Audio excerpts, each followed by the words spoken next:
Hubo elecciones en Estados Unidos, elecciones muy importantes porque después de casi un año en el gobierno de Donald Trump, había que tomar el pulso y el mejor pulso en democracia son las elecciones, el voto popular.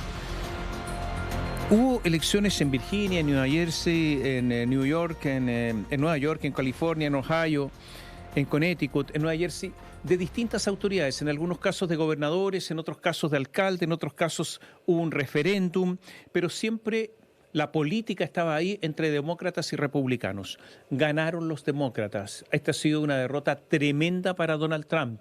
Y vienen las elecciones de medio término el próximo año y por lo tanto la situación en Estados Unidos se complicó para el Partido Republicano. Estamos en contacto con Marco Frieri. Él es analista y estratega político y portavoz del Partido Demócrata, que le agradecemos estar con nosotros en estos instantes. Muchas gracias por estar con nosotros. Bueno, Tomás, muchas gracias por la invitación, un placer estar aquí. Es portavoz, solamente para aclarar, Ex portavoz. pero ahí estábamos en la lucha. Se ha producido una derrota muy importante del Partido Republicano, pero que tiene una doble lectura. No solamente la derrota porque se estimaba en el último tiempo que el Partido Demócrata estaba perdido, que no tenía un horizonte claro, que estaba de rodillas, derrotado, que no tenía mayoría además en el Congreso y que por lo tanto iba a demorar en recuperarse. ¿Qué es lo que ha ocurrido para que el Partido Demócrata tenga esta victoria enorme, principalmente en muchos estados, pero la más vistosa para el mundo entero es lo que ha ocurrido en Nueva York? Sí, pero yo creo que son dos cosas. Primero es el presidente Trump hace un año se eligió bajo la bandera, muchas banderas, pero la principal era el tema del costo de vida, la asequibilidad, los efectos tras la pandemia sobre los precios de bienes, de comida, de transporte, de energía, de vivienda, etcétera, han subido significativamente y eso aqueja a la sociedad estadounidense. Pero 10 meses de gobierno, no solamente no hemos visto una acción concreta para enfrentar esos problemas, sino que hemos visto acciones del gobierno de Trump que han encarecido las cosas. Vemos el tema de la guerra arancelaria, cómo los aranceles comienzan ya a tener cierto efecto en segmentos de la economía estadounidense. Hemos visto una desaceleración de la economía con pérdidas de trabajo. Entonces las personas ven que lo que se les prometió no se les ha cumplido. Y a eso se amarra un partido demócrata que se está buscando. Yo creo que el argumento es que todavía está en búsqueda y probando cosas nuevas, pero se concentraron en una cosa a diferencia de las elecciones del año pasado, que es el tema del costo de vida. Y en ese enfoque que le han dado hoy en estas elecciones, porque lo vimos en Nueva York, del ala más progresista con Mandani, hablando del tema de costo de vida, lo vimos con las candidatas hoy ya gobernadoras electas en Virginia, en Nueva Jersey, hablando también del costo de vida y de la falla del gobierno de Trump en enfrentar esa problemática, les ha dado la victoria con unos márgenes mucho más altos que la misma Kamala Harris cuando era candidata presidencial en estados que sí, hay que decirlo, son estados demócratas. Nueva York es un bastión demócrata, pero en el caso de Nueva Jersey y Virginia los márgenes son 2 o 3 veces lo que obtuvo la entonces vicepresidenta. Así que para el Partido Demócrata se le presentó una oportunidad, que es la falla del gobierno de Donald Trump en enfrentar el tema del costo de vida, y la bandera que optó el Partido Demócrata le ha dado una victoria significativa que lo que hace es inyectar de entusiasmo a la base, y eso es lo que les va a generar no solamente es mayor apoyo, sino también mayor recursos, porque si el electorado comienza a ver un Partido Demócrata fuerte, capaz de ganar elecciones, eso permite que los donantes de menor hasta los grandes donantes políticos de Estados Unidos comienzan a invertir en el partido y así le den más fuerza de cara a unas elecciones de mitad de periodo que serán trascendentales para lo que serán los últimos 2 años del gobierno de Donald Trump. Muchos analistas habían dicho el Partido Demócrata va a demorar muchísimo en recuperarse. Y uno de los argumentos que daban es un argumento muy duro.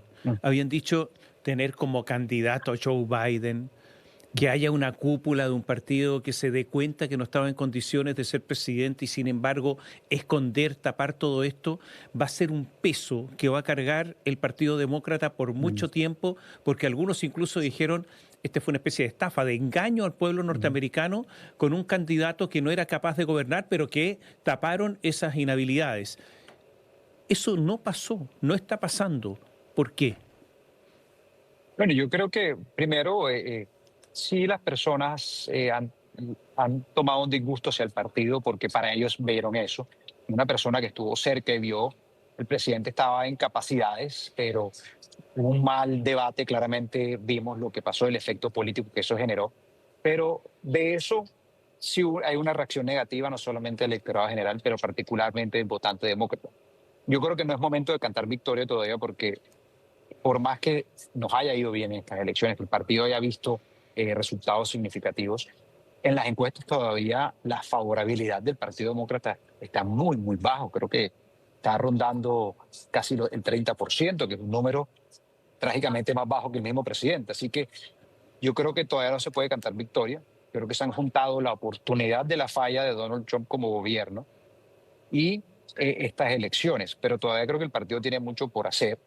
Pero sí quiero recalcar que estas victorias han demostrado que se escogen unos candidatos efectivos basados en dónde se están lanzando, no en un producto nacional, sino en un producto local, regional, estatal, hablando de los temas que aquejan a esas personas, hablando de eso y nada más enfocado en lo importante.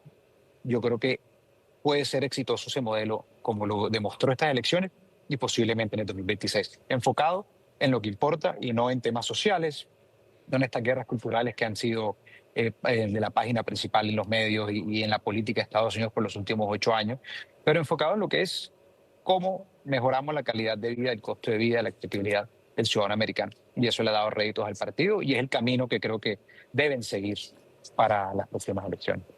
Vamos a hacer un pequeño alto, voy a dejar preguntas planteadas. ¿Hay una reconfiguración ideológica del Partido Republicano? Porque una de las críticas que hacen, perdón, del Partido Demócrata, hay una de las críticas que hacen los republicanos es la cultura woke, la cultura que cancela las demás culturas, en fin, todo este tipo de cosas. ¿Eso se está revisando absolutamente? Esa es la primera pregunta. Y la segunda, de los candidatos demócratas ganadores, hay algunos que están mucho más a la izquierda, Nueva York, y otros que son bastante más conservadores. ¿Cómo se va a hacer esto? ¿Va a ser aceite y vinagre o no? Volvemos en un instante. Conversamos con Marco Frieri, él es analista y estratega político, ex vocero del Partido Demócrata, y dejamos preguntas planteadas. La primera es si hay una especie de reconfiguración, aunque sea incipiente, del Partido Demócrata para lograr esta victoria importante, en el sentido de que ya no es tanto un tema cultural, un tema de ciertos principios sociales, me refiero a culturas de izquierda, sino más bien preocupaciones concretas de la gente, la inflación, la capacidad de compra, la cesantía, en fin, lo que preocupa a la gente en el día a día y que eso le ha permitido recuperarse, esa es la primera pregunta. Y la segunda es que hay candidatos que ganaron de los demócratas que son bastante más conservadores y otros que son bastante más, que están más a la izquierda. Y por lo tanto, si es posible establecer en un solo partido ideas que son bastante diferentes. No, primero sí, yo creo que el partido, después de lo que ha sido una derrota significativa en noviembre del 2024, comenzó a reflexionar y muchos de esos dedos, de esas reflexiones internas del partido, apuntan a un enfoque excesivo en temas que son, digamos, intangibles, que son, sí, los temas sociales, los temas de purismo ideológico sobre temas culturales sociales. Yo creo que hay que agregar el enfoque excesivo que hubo en el tema de la democracia, en un momento donde, no por menospreciar la democracia, sino que entender que el argumento de defender la democracia en un momento donde las personas no están viendo que ese sistema les está funcionando, no es un argumento tan efectivo en términos electorales, porque si tú estás diciendo, cuidado, vas a perder la democracia, pero estás viendo que esa democracia, ese sistema democrático no está dándote los resultados que te esperabas, no se están cumpliendo esas promesas que tú esperabas del gobierno, no es un argumento válido. Entonces yo creo que es un reenfoque en prioridades. Las prioridades, ¿cuáles son? La economía, el bolsillo. Hoy por hoy en Estados Unidos el tema del costo de vida es un tema que es prioridad significativa, es una urgencia, y el Partido Demócrata cree que eso fue lo que en principio llevó a Donald Trump a la victoria, y es algo que siempre ha sido una bandera del Partido Demócrata. Yo no creo que es una lucha interna eh, eh, del partido hoy, sino es un reenfoque en lo que siempre los ha llevado a triunfar, que es enfocarse en que la clase trabajadora tenga con qué comer, con qué poner un techo sobre su mesa, sobre su familia y seguridad. Entonces, es un reenfoque en las prioridades, en los principios del partido, y creo que les ha dado rédito. Y en cuanto al enfoque ideológico de, de las figuras que han triunfado en Nueva York, en el caso de Mandani, que es un socialista democrático, y las hoy gobernadoras electas, Sheryl Sandberg en Virginia y en Nueva Jersey, que son de una ala más moderada, con un historial laboral de haber trabajado en los servicios de seguridad y inteligencia de Estados Unidos, un contraste muy grande con Mandani. Eh, yo lo que creo es que estamos viendo pruebas diferentes de oferta política dependiendo de las regiones donde están. Nueva York es un bastión demócrata, no solamente demócrata, sino de una comunidad mucho más progresista que el estándar a la media de Estados Unidos. Y el modelo Mandani ha funcionado, por lo menos en estas elecciones. Pero el modelo de las hoy gobernadoras electas ha sido hasta más exitoso. Y hay que recalcar que Mandani ganó por 8 puntos, sacó 50% del voto en una ciudad donde el 65% es demócrata. Así que no es que él haya logrado un gran triunfo, pero en el contraste ves a la hoy gobernadora electa Spanberger ganando por una margen de 15 puntos. Ves a la candidata, a la hoy gobernadora electa Sheryl en Nueva Jersey ganar por 13 puntos, duplicando, triplicando los resultados de Kamala Harris en el estado. Demuestra que ha sido un modelo hasta más exitoso que el progresista. El partido creo que lo que está entendiendo es que lo que funciona en Nueva York no va a funcionar en Virginia, lo que va a funcionar en San Francisco no va a funcionar en la Florida, pero que los candidatos y los alcaldes, gobernadores van a ser de un molde adaptado a esos lugares porque son los que conectan con la gente y eso es lo más importante, es volver a conectar con la gente en lo básico y no tratar de enfocarse en un estándar nacional. En un país tan amplio como Estados Unidos es muy difícil. Y creo que es eso, volver a localizar la política del partido, que es lo que le ha dado el éxito. Eso se puede hacer, localizar la política, obviamente, pero los ojos están puestos en Nueva York, porque Nueva York es el símbolo de Estados Unidos, el gran símbolo. Y Zohran Mamdani es joven, tiene 34 años, hizo una campaña por redes sociales espectacular, las mismas redes sociales que ocupó Donald Trump para ganar la elección presidencial. Por lo tanto, es la misma medicina desde el punto de vista de los medios. Dice que es socialista, pero dice, vamos a congelar los arriendos, los alquileres, mayor responsabilidad para los propietarios negligentes de vivienda, cadenas de supermercados municipales centradas en precios accesibles, guarderías gratuitas, triplicar la construcción de viviendas con alquiler estabilizado, etcétera, etcétera. Una serie de políticas que promete transporte público gratuito. A ver, esta es la prueba de fuego.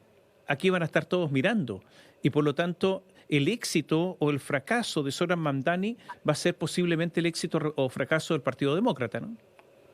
Sí, yo creo que la prueba de fuego ahora es que Mandani pasa de campaña, que se puede decir mucho para ganar, pero ahora viene la realidad de gobernar una metrópolis de 8 millones de personas con unas complejidades enormes. Y sí, yo creo que el Partido Demócrata hoy eh, va a ser o el benefactor o el perdedor de un eventual éxito de Mandani como alcalde o una falla o una gobernabilidad deficiente de Mandani como alcalde. Y es importante que Mandani va a ser alcalde en enero y va a llevar 10 meses de gobernación de Nueva York de cuando estemos entrando en los medios términos. Así que lo que voy a Mandani sí va a tener connotaciones nacionales. Sumémosle la etiqueta que es nociva, hay que ser realista, una etiqueta socialista en Estados Unidos, especialmente en la comunidad latina, puede cargar mucho.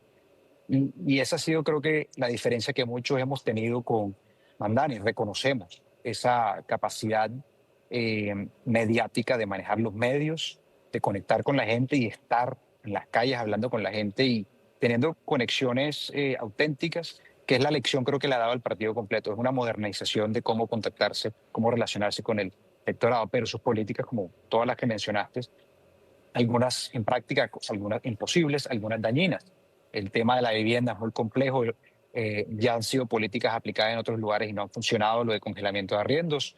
Su programa de gratis, varias cosas, depende también mucho no de la alcaldía, sino de su relación con la gobernación del estado de Nueva York, que es la que financia y aprueba la mayoría de estos programas.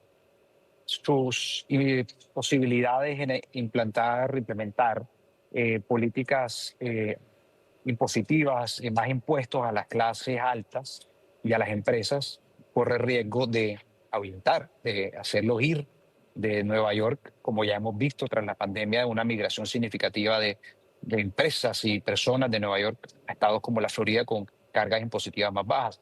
Así que yo creo que ahora se enfrenta a la realidad, entonces hay que ver si él va a ser fiel a sus posiciones, que son fieles a su creencia en el socialismo, de impuestos más altos, gratitud de programas, un Estado más expansivo, o si la realidad de gobernar el Estado de Nueva York, perdón, la ciudad de Nueva York, lo hace pragmático y lo comienza a retroceder en esas ideas tan expansivas, pero corre riesgo también de que pierda lo que ha logrado, que es una base política importante, que si algo votó por él es porque están desesperados por un cambio en su situación económica y en él encontraron programas que para ellos van a solucionar los problemas, que está en un campo minado, creo yo también, el hoy alcalde electo. Y hay que agregar otro punto, él en su discurso de victoria casó pelea directa con el presidente de los Estados Unidos. Y uno tiene que entender que la ciudad de Nueva York, el 20% de sus recursos viene del gobierno federal. Así que por más que la pelea sea políticamente beneficiosa para su posición como el líder opositor, que es lo que seguramente aspira a ser hoy Mandani. Conversamos con Marco Frieri y preguntas quedaron planteadas porque uno de los grandes lugares donde viven judíos en el mundo es Nueva York. En Nueva York son potentísimos, son poderosísimos. 1 de cada 3 judíos votó por Mamdani, por el nuevo alcalde. Uno se pregunta por qué si él es pro-palestino. ¿Está cambiando? ¿Qué es lo que está cambiando en Estados Unidos? Yo creo que fuera de las creencias religiosas y obviamente la división que hay hoy en la opinión pública sobre el tema de Israel, Gaza, Palestina, es que eh, sin importar el origen, creo que ha tomado mucha fuerza el movimiento pro-Palestina, llamémoslo pro-Palestina, del cual es el origen político de Zohran Mamdani. Él comenzó, y hemos visto varios discursos de él hace años, diciendo que eso es su principio eh, político, y él no ha sido, no le ha huido a ese origen, y él ha sido muy claro. Hemos visto hasta incapaz de rechazar lo que él antes decía que era defender una intifada global, lo que ha causado mucha molestia, pero como bien mencionaste, hubo votos judíos por él. Y es algo simbólico de esa crisis y esa polarización en cuanto al tema, donde hemos visto activismo judío pro-Palestina, porque ha sido, creo que algo que ha trastornado no solamente el interior del Partido Demócrata, porque lo vemos ahora también en el Partido Republicano, como la división en opinión sobre la causa, los culpables y los excesos de este conflicto dividen a los partidos. Y yo creo que es símbolo del cambio político que estamos viendo en torno al tema de Israel. Antes en Estados Unidos el tema de Israel no se discutía, ambos partidos eran fuertes aliados y apoyo incondicional al Estado de Israel y en cualquier cosa que accionaran. Hoy vemos, después de 2, 3 años, cómo voces relevantes dentro de ambos partidos comienzan a cuestionar esa alianza incondicional por las imágenes que hemos visto los últimos 2, 3 años del conflicto. Y es muestra de eso, es muestra también de que Nueva York es obviamente un bastión mucho más progresista y el movimiento progresista al interior del Partido Demócrata ha sido un abanderado fuerte de ese movimiento pro-Palestina, no solamente ahora, sino desde las elecciones del año pasado. Vimos cómo fueron un tema recurrente en los eventos de la vicepresidenta Kamala Harris, interrupciones de protestantes por el tema de Gaza. Y que yo creo que es símbolo de los cambios que estamos viendo en Estados Unidos en torno a un tema tan importante como Israel y de que las nuevas generaciones están cambiando los paradigmas tradicionales de ambos partidos. Porque creo que son los jóvenes los que están haciendo eso más que todo en las elecciones. Hay una cierta impresión en el mundo que Estados Unidos está en decadencia, que tiene un adversario temible, que es China, con un desarrollo tecnológico impresionante, el de los chinos, y la impresión que da es que, equivocado o no, Donald Trump es el único que ha enfrentado esto con decisión. Puede estar equivocado, pero con decisión. Y que el Partido Demócrata simplemente se mira a sí mismo, mira a Estados Unidos al interior de sus fronteras y es funcional a esta decadencia norteamericana. No es capaz de enfrentar a los chinos, sino que someterse a los chinos. ¿Esto es así? Y si es así, ¿esto va a cambiar? No, en eso estoy en desacuerdo. Obviamente las acciones de Donald Trump en torno a China han sido visibles, mediáticas, pero es recalcar que el presidente en su momento, Barack Obama, se enfocó mucho en China y comenzó a advertir de las situaciones conflictivas que había en torno a la dependencia económica con la economía china. Pero sí reconozco que el que le dio un gran impulso fue Donald Trump en su primer periodo. De pronto las formas no son adecuadas, de pronto una guerra arancelaria sin mayor coordinación con aliados no es la forma, pero sí vimos un contraste donde Joe Biden, cuando entró a la Casa Blanca en el 2020, no se retractó de mucho de las políticas arancelarias en contra de China, pero lo que hizo fue comenzar a trabajar alrededor de China, comenzar a buscar aliados en la región, que fue algo que no hizo Donald Trump en su primer periodo. Y es lo que estamos viendo ahora, y eso creo que es lo que marca la gran diferencia como ambos partidos ven el tema de China. Estados Unidos lo ve con un tema, Donald Trump lo ve como un tema confrontacional, donde tiene que ir en guerra económica con China, pero no solamente con China, sino con el resto del mundo, porque hemos visto que le han puesto tasas impositivas arancelarias a aliados, como la Unión Europea, lo hemos visto con países de Latinoamérica, sean sus vecinos, México, Canadá, tan importantes para Estados Unidos y la economía regional, a países como Colombia, Brasil. Entonces, la diferencia es que mientras Trump intenta alejar a nuestros aliados tradicionales o aliados necesarios para poder eliminar esa dependencia tan grande que tiene la economía norteamericana de la China, el gobierno o cualquier administración demócrata se enfoca en tratar de tener esos aliados para poder contrarrestar. Yo creo que esa es la que marca la gran diferencia. Lo que vimos de Joe Biden, obviamente no hubo el tiempo para consolidar eso. Eso es obviamente un plan muy a largo plazo, que no es un periodo presidencial, sino hablamos de décadas. Entonces yo creo que lo que sí debería pasar es volver, la política exterior de Estados Unidos tiene que volver a lo que era antes de esta era tan polarizada, que era una política exterior común entre ambos partidos, donde se maneja todo de la misma forma, donde se sostienen las alianzas importantes, sean los europeos, sean los aliados en el hemisferio nuestro, pero mantener esas alianzas para poder contrarrestar esas amenazas que hoy son China en el ámbito económico militar, Rusia también en sus operaciones expansivas en Europa. Es eso, es mantener las alianzas. Vuelvo y digo, la diferencia. Con los aliados se puede lograr mucho, pero solos Estados Unidos se vuelve vulnerable. Marco, muchísimas gracias por haber estado con nosotros. Fue un placer, gracias por la invitación. Gracias. Marco Frieri, analista y estratega político, ex vocero del Partido Demócrata, estuvo con nosotros y con ustedes. Gracias por seguirnos.